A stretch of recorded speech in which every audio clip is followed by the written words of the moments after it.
Alors, avant d'aborder le sujet des coordonnées de texture, il faut quand même que je vous parle un petit peu des matériaux, comment est-ce qu'on les crée et comment est-ce qu'on les assigne ensuite aux objets. Donc, pour les créer, il faut aller dans ce qu'on appelle le Hypershade. Ici, c'est la petite sphère bleue. Cliquez dessus et vous allez avoir donc cette fenêtre qui constitue donc le Hypershade. Vous allez avoir ici les matériaux de votre scène. À noter que ces matériaux qui sont ici sont les matériaux par défaut dans chaque scène de Maya. Ça veut dire qu'à chaque fois que vous allez lancer une nouvelle scène, vous allez avoir, peu importe ce que vous faites, vous allez avoir ces 4 matériaux-là. Donc, essayez pas de les supprimer ou quoi que ce soit, c'est tout à fait normal. Maintenant, par défaut, chaque objet va avoir ce matériel ici, Lambert 1. Donc, si je le change, par exemple, ici, on voit que ça va changer, en fait, tout ce que j'ai créé jusqu'à maintenant. Donc ça aussi, c'est tout à fait normal. Il ne faut pas s'inquiéter. Je sais que ça peut être déroutant pour certaines personnes, parce que c'est pas toujours la même chose d'un logiciel à un autre. Pour Maya, ces 4 shaders-là sont donc là par défaut.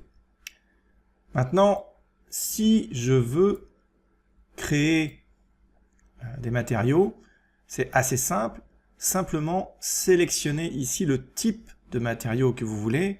En l'occurrence, je vais y aller de manière assez simpliste. Je vais sélectionner, ou du moins je vais créer 2 nouveaux Lambert. Donc je vais cliquer 2 fois sur Lambert. Voilà, donc j'ai 2 nouveaux shaders qui viennent d'apparaître. Je vais en appeler un Wood. Et l'autre, ça va être Metal. Et je vais simplement changer la couleur. Donc ici, sur le Wood, on va aller chercher quelque chose d'un petit peu plus orangé. Voilà. Oups. Et pour le métal, on va aller chercher quelque chose d'un petit peu plus bleuté. Comme ça. Donc maintenant, pour assigner un matériel, c'est assez simple. Milieu de la souris, on drag and drop sur l'objet. Oups, je me suis trompé de matériau. Voilà, comme ça. Et comme ça. Donc, vous voyez, c'est relativement simple. Vous pourriez le faire d'une autre manière. Par exemple, on sélectionne tous les objets. Et là, on va sur le matériel qu'on souhaite assigner. Et là, on peut faire Assign, donc right-click, et faire Assign Initial Shading Group. Voilà. Donc, on va refaire encore une fois. Donc, je vais faire un milieu de la souris vers l'objet qui m'intéresse. Voilà, donc c'est comme ça qu'on assigne un matériel. Si jamais vous avez besoin d'assigner plusieurs matériels à un objet, parce que là on a seulement un matériel par objet, vous pouvez le faire, on va d'ailleurs le faire. Je vais faire un Combine, ici. Donc là maintenant on n'a plus qu'un seul objet, on va cleaner ça, voilà. On va retourner dans le Hypershade. Et là maintenant ce que je peux faire, c'est sélectionner les faces qui m'intéressent. Donc je vais aller comme ça. D'ailleurs, avant de faire ça, je vais donc sélectionner mon objet et je vais faire un Assign. Donc maintenant, j'ai juste un seul matériau sur tout mon objet. Et là, maintenant, je peux sélectionner comme ça tous les éléments métalliques, faire un Assign. Ensuite, je peux venir ici faire un Select, Inverse. Et là maintenant, je peux faire la même chose avec le bois. Et voilà. Donc là maintenant, j'ai l'équivalent de ce qu'on appelle un multi-sub dans 3ds Max. Mais c'est juste que ça ne s'appelle pas comme ça dans Maya.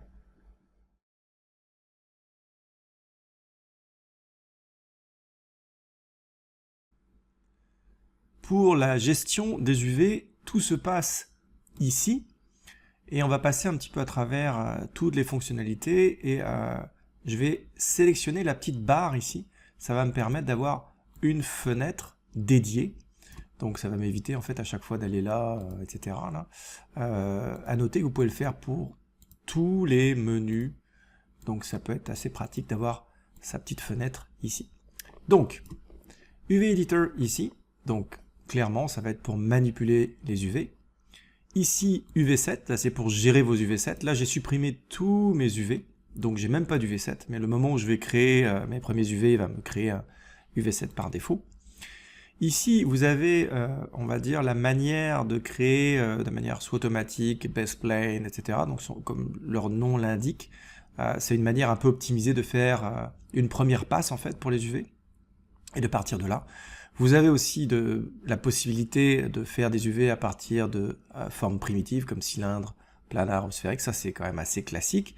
Et puis là vous avez plusieurs options, plusieurs fonctionnalités qui vous permettent de gérer directement vos UV. Je ne vais pas utiliser celle-là, je vais vous montrer directement comment est-ce qu'on fait ça dans le UV Editor à partir des shortcuts. Vous l'avez compris, je pense maintenant. J'adore utiliser les shortcuts et j'espère vous avoir démontré que les shortcuts dans Maya étaient assez efficaces. Alors, comment est-ce que je vais unwrapper cette chaise? Généralement, j'ai deux méthodes en fait. La première, ça va être à travers le automatique et l'autre, ça va être à travers la caméra en fait, la position de la caméra. Donc automatique, je vous montre ce que ça fait. Automatique, ça va comme regarder les 6 axes en fait. Et puis ça va comme générer voilà, des UV. Donc ça peut être très intéressant de partir de là. Il fait des aplats et ouais, clairement ça peut être très intéressant. Mais ce que je vais faire, c'est plutôt partir de la vue de caméra, donc du camera based, parce que je sais pertinemment et j'assume quand même que vous avez un peu d'expérience. Bah, on aimerait bien quand même que la sim en fait soit ici. Donc même chose ici, que la sim soit tout le long en fait de ce edge loop. Donc je vais faire mes UV par rapport à ça. Donc camera based ici. Et là maintenant si je passe en UV7 editor, non c'est pas ça. Ici, bien là, voilà. Editor. Donc déjà j'ai le résultat assez évident. Voilà, je vais mettre ça de côté. En fait, je vais enlever le toolkit ici parce que je l'utilise jamais. Vous pourriez vous amuser évidemment à voir un petit peu ce qu'il y a. On clique une fois dessus, ça va me permettre un petit peu de mieux gérer toutes les fenêtres. Voilà. Et là maintenant, ce que je vais faire, ce qui est très intéressant aussi dans Maya, c'est de régulièrement s'amuser à switcher entre Edge et UV. Donc par exemple, je sais que j'aimerais bien avoir mon sim ici. Donc je vais aller sélectionner en fait les edge loops qui vont me permettre d'avoir un sim. Je vais convertir ça en sim. Donc je vais maintenant venir dans ma fenêtre d'UV, Shift, Right Click, parce que c'est une action, et je vais faire un cut. Je vais faire la même chose ici. Donc je passe en mode Edge. Je double-clique ici pour aller chercher les edges qui vont devenir des sims. Voilà. Maintenant, je viens dans mon UV Editor, Shift, Right Click, et là, je vais encore faire un Cut. Et maintenant, je passe en mode UV, et je vais double-cliquer pour aller chercher l'élément, l'île UV, en fait, Island, Shell aussi, on appelle ça. Et donc maintenant, j'en ai deux, ici, voilà. Et j'en ai un autre ici, on va le placer là, comme ça, et on va le placer comme ça. Donc ça c'est le dessous en fait de ma chaise, et ça c'est l'arrière du dossier, ça c'est le devant du dossier, et ça c'est le haut en fait de cet élément là. Alors si vous avez besoin d'identifier en fait des UV, leur emplacement par rapport à l'objet, c'est quand même assez facile. Vous pouvez soit appuyer, là on le voit ici, là, je peux très bien sélectionner un UV ici, puis je vois exactement où il se trouve. Je peux aussi être en face, vous voyez. Bref, on peut passer essentiellement très facilement entre les vertex, les edges, les faces, etc. et les UV. Donc ça, c'est quand même assez pratique. Si par exemple, vous avez une série de faces, par exemple, et que vous voulez convertir ça en UV, c'est CTRL, right-click, puis là, vous faites to UVs. Donc vraiment, vraiment extrêmement pratique tout ce que vous pouvez faire avec le UV Editor dans Maya. La prochaine étape maintenant, c'est finalement de faire un unwrap. Alors, avant de pouvoir faire un bon unwrap, assurez-vous en fait que votre objet ici, il est vraiment clean, c'est-à-dire que vous avez fait un delete history, que vous avez fait un freeze et un reset, parce qu'il va se baser en fait sur la géométrie de votre objet pour pouvoir faire un bon unwrap. Si vous avez des informations de scale, par exemple, ou de rotation, forcément, ça ne va pas fonctionner. Donc faites très attention, il faut absolument que votre objet soit vraiment clean. C'est l'équivalent finalement du reset-xform dans 3ds Max. Alors, pour faire un unwrap, c'est assez simple. Je passe en mode UV, je vais double-cliquer pour aller chercher l'élément au complet ici. Je vais faire Shift, right-click, et là, je vais aller chercher le unfold, parce qu'ils appellent ça unfold. Et là, je vais aller sur le petit carré ici. Généralement, on va laisser ça par défaut. C'est sûr que vous pouvez aller voir le legacy. Il y a pas mal d'informations qui peuvent être intéressantes ici. Mais généralement, le unfold fonctionne bien si vous avez justement fait un freeze et un reset de votre objet. Donc, on va laisser tout ça par défaut. Je rappelle que si vous voulez ramener par défaut, vous faites un reset ici pour chaque en fait élément, fenêtre, etc. Et là, maintenant, je vais refaire l'opération. Donc, très rapidement, Shift, right-click, et je vais faire un unfold. Voilà, même chose pour lui. Très rapidement maintenant, voilà, vous voyez, rapidement je vais sur la gauche.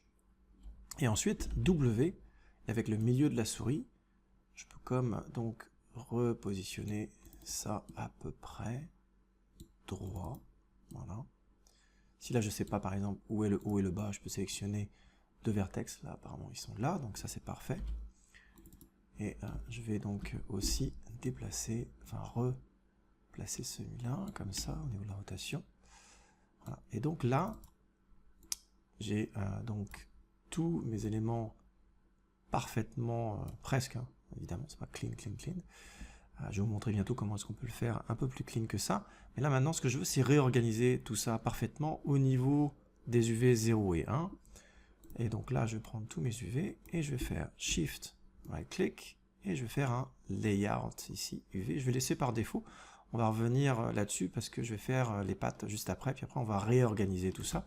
Et voilà déjà, vous voyez, par défaut, déjà il me réorganise rapidement tout ça. Donc on va faire généralement un unfold et ensuite un layout. Maintenant, on va sortir de là et on va comme faire la chaise au complet.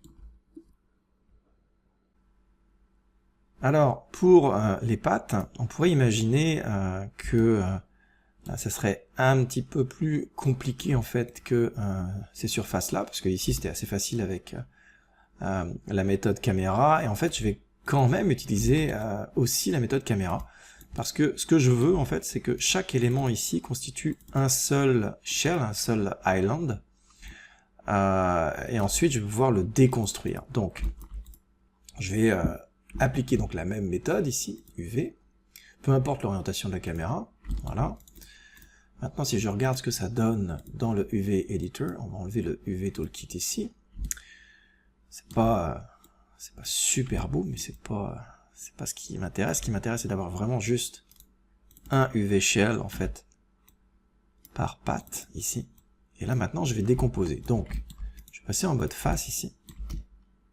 Je vais sélectionner mes embouts, ici. Je vais les convertir, donc, Contrôle, right-click, je les convertis en Edge. Maintenant, il faut bien s'assurer de cliquer à l'intérieur ici. Shift, right-click, Cut, ici. Et là maintenant, si je passe en UV et que je double-clique sur un island, on voit que, vous voyez, ça a été déconstruit, ou du moins maintenant ici j'ai un UV Shell, j'en ai un autre ici et j'en ai un autre ici.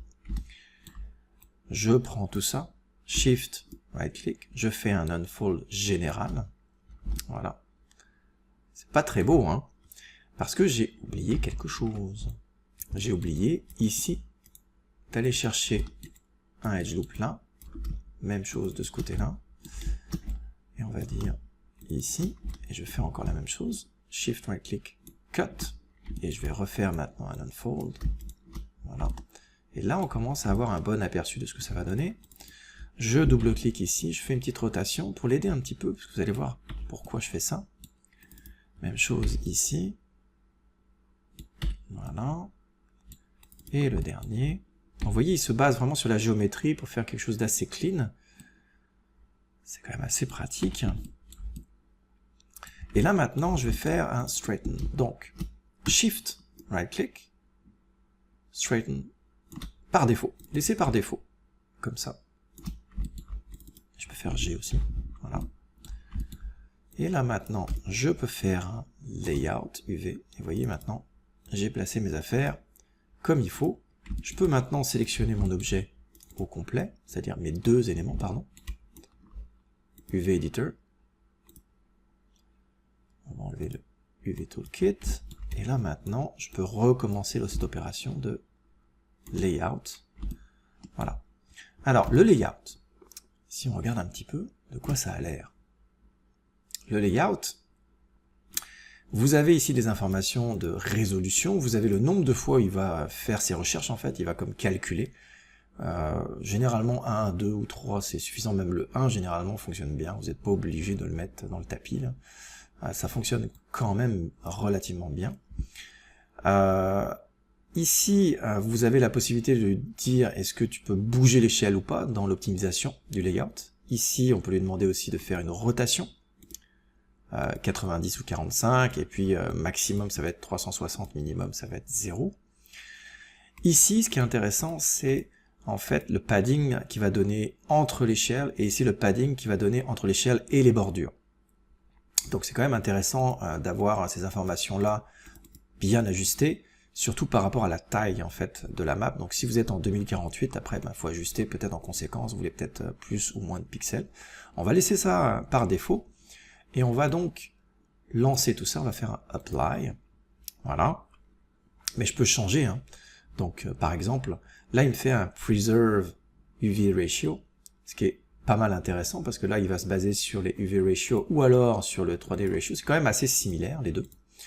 Par contre, ce qui est intéressant parfois, c'est de dire ah ben moi j'aimerais pas par exemple que le bas de la chaise prenne autant de place parce que je sais qu'il va toujours être un petit peu dans l'ombre. Donc je peux comme le mettre beaucoup plus petit, resélectionner tout ça, désactiver donc ça, le preserve UV ou le 3D ratio, le mettre à off et ensuite faire un apply. Et donc on voit qu'il a gardé en fait l'élément ici petit et il a essayé ensuite de continuer à faire son layout. À partir de là, c'est généralement une question d'ajustement. Donc là, ce que je vais faire, je vais réduire un petit peu la taille de mes pattes en espérant en fait que le layout prenne beaucoup plus de place dans l'espace 0 et 1. Voilà, c'est déjà un petit peu mieux. Maintenant, je suppose que vous n'êtes pas sans savoir que tout est une question d'ajustement. C'est sûr que toutes ces fonctionnalités automatisées nous permettent de faire une grande partie du chemin, mais à la fin, bien souvent, il va falloir faire des ajustements manuels. Sur ce, cette partie relativement concentrée et technique s'achève.